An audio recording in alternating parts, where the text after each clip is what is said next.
जी तो अस्सलामुअलैकुम जी, welcome back to another vlog के बाहर।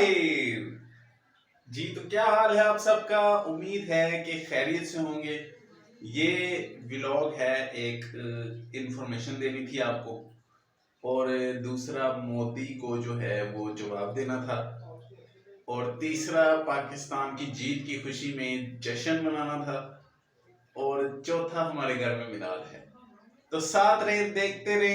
अभी हम बाथरूम में आए हैं जी, ये नहाने के लिए, तो नहाते हैं, साथ रहे, देखते रहे। बल्कि मुझे नहाते हुए नहीं, देखते रहे। थोड़ी देर बाद मिलते हैं। ये देखिए ना, कपड़े कितने गंदे हो रहे हैं। नहा धो के आपका भाई सलवार कमीज पहनता, फिर मिलता है आपसे।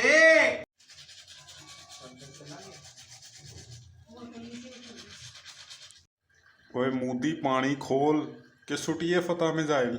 वाह क्या सीन है। खोल। खोल गई, ओ डर गई, ओए ओ डर गई। आपका भाई हो चुका है रेडी। अब जल्दी से कंघी कर लेते हैं जी। ये तो ये आ गया दूसरा ब्रश। अब करते हैं जी जल्दी से। नहीं जी, मैं तो हो चुका हूँ जी रेडी, ये देख सकते हैं आप। और ये भी हो चुके हैं रेडी। ये हैं अलाउद्दीन अली।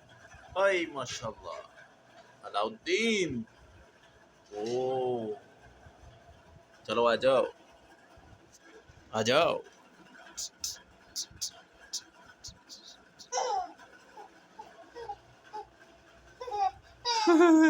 उठाता हूँ, उठाता हूँ, उठाता हूँ। दोनों रेडी हो चुके हैं। अब हम चलते हैं मिलाद पे। क्यों भाई, चलें? चलें। ये देखिए जी, कितने लोग आए हैं मिलाद में।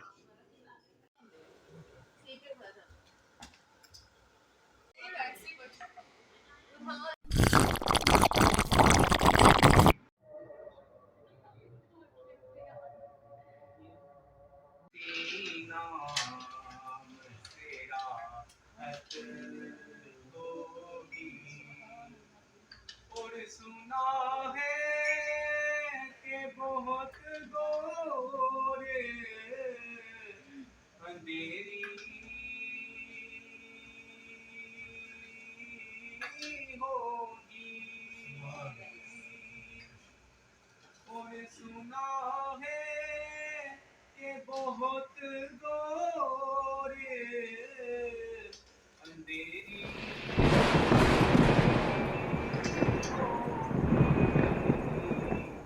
पर कब्र का खौफ न रखना है दिल। ऐ दिल, ऐ दिल, ऐ दिल, कब्र का खौफ न रखना है दिल। वहाँ सरकार दो आलम की ज़ियारत होगी। और हश्र का दिन भी अजब देखने वाला होगा। और हश्र का दिन भी अजब देखने वाला होगा। जुल्फ लहरा के वो जब आएंगे, जुल्फ लहरा के वो जब आएंगे, फिर कयामत में एक और कयामत होगी। नाते सरकार की करता हूँ मैं, बस इसी बात से घर में मेरे रहमत होगी। और उनको मुख्तार बना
मांगने वाला तेरा कुछ बशर होने के नाते तुझे खुद सा जाने और कुछ महज बयानी खुदा का जाने। अरे इनकी औकात ही क्या है कि ये इतना जाने। फर्श वाले तेरी शौकत का उलू क्या जाने। उस रवा अर्श पे उड़ता है बरेरा तेरा मुझसे नाच या रसूल अल्लाह हमारे हैदरी या अली।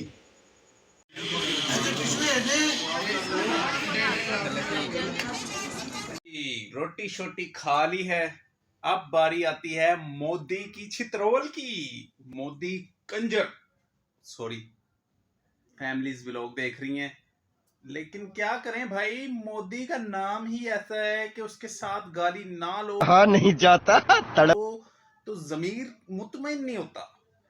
कि मोदी का नाम खाली ले लो तो आपका जमीन मुतमईन नहीं होगा जब तक आप उसको गाली नहीं दोगे।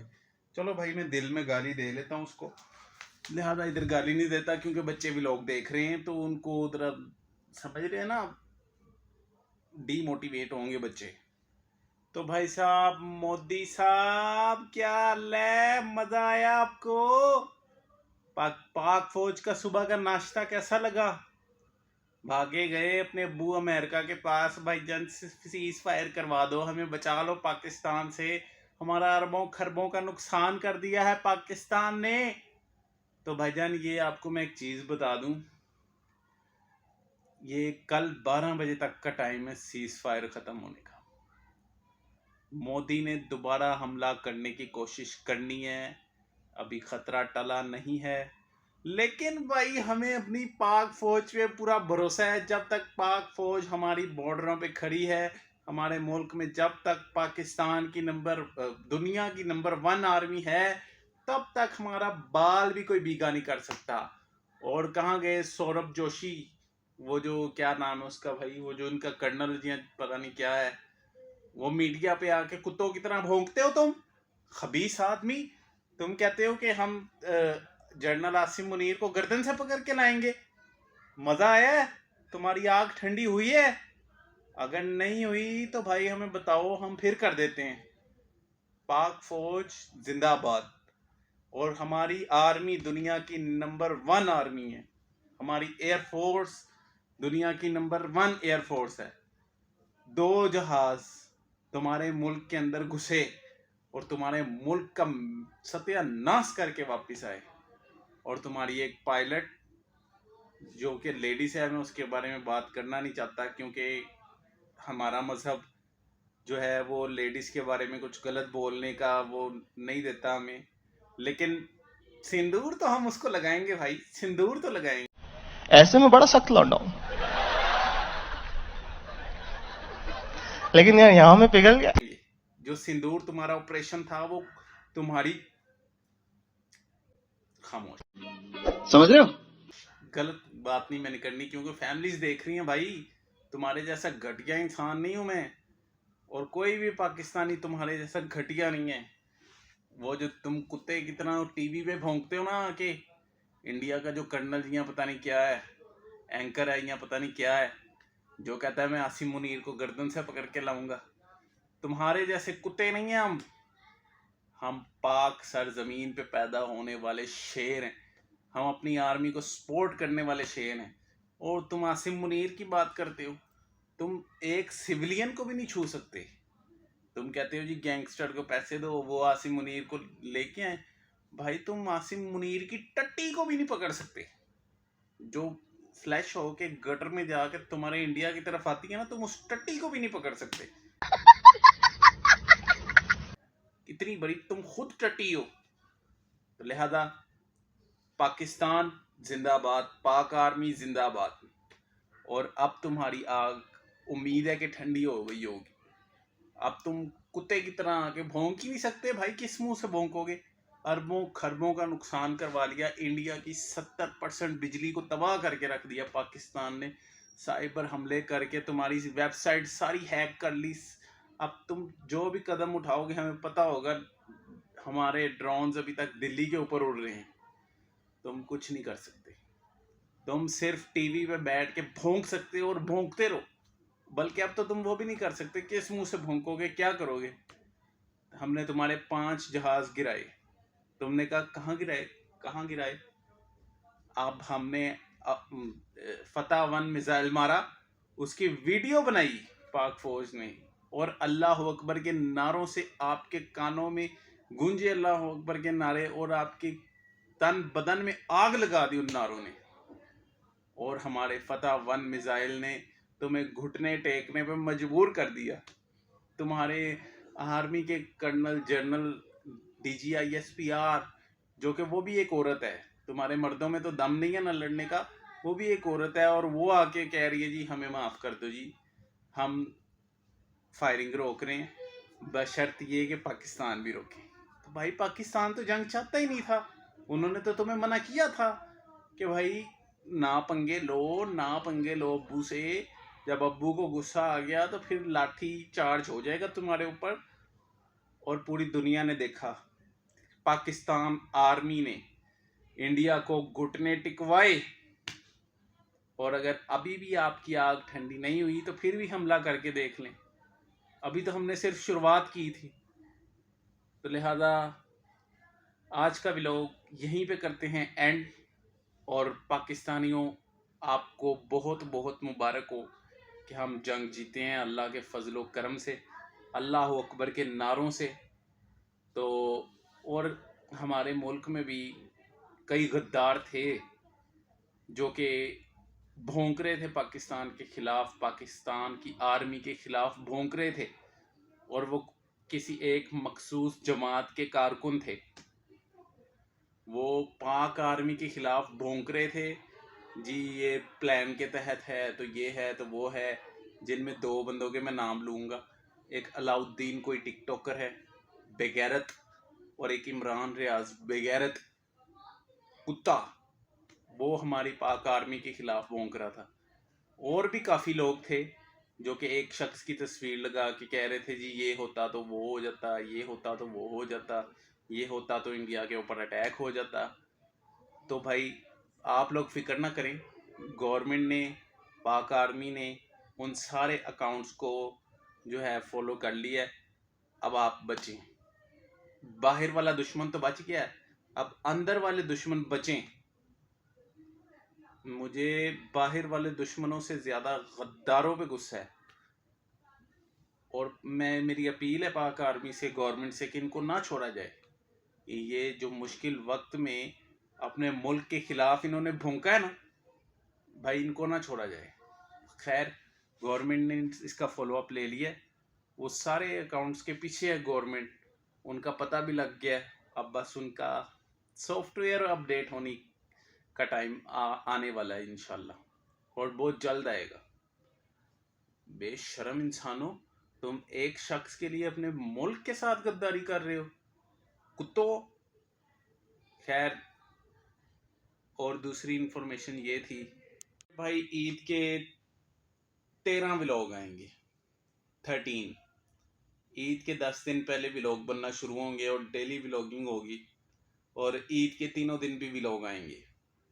और उन 13 व्लॉग्स पे मैं आपसे जुड़ा रहूँगा, मतलब उन 13 व्लॉग्स के बाद एक शर्त पे कि अगर उसमें से किसी भी एक व्लॉग पे 200 से कम व्यूज़ आए तो दोबारा आपको इस चैनल पे मैं नज़र नहीं आऊँगा, मेरा व्लॉग नज़र नहीं आएगा।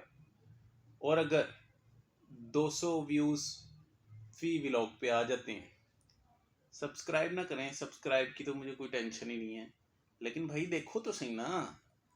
व्यूज़ ना आने की सबसे बड़ी वजह ये है कि आप लोग स्किप कर करके देखते हैं। और अगर आप लोगों ने 200 व्यूज़ हर व्लॉग पे दे दिए, आ गए 200 व्लॉग्स 200 व्यूज़, तो भाईजान मेरा आपसे वादा है कि रोज़ व्लॉग आएगा, रोज़। और ऐसे ऐसे फ़नी व्लॉग आएंगे कि आपने कभी नहीं देखे होंगे। तो लिहाजा इस व्लॉग को यहाँ पे करते हैं एंड। हम आपको मिलते हैं ईद के नेक्स्ट व्लॉग में। अब इसके बाद सीधा ईद की सीरीज़ शुरू होगी और 13 व्लॉग आएंगे, 13 दिन। तो हम आपको मिलते हैं नेक्स्ट व्लॉग में, तब तक के लिए अल्लाह हाफिज़।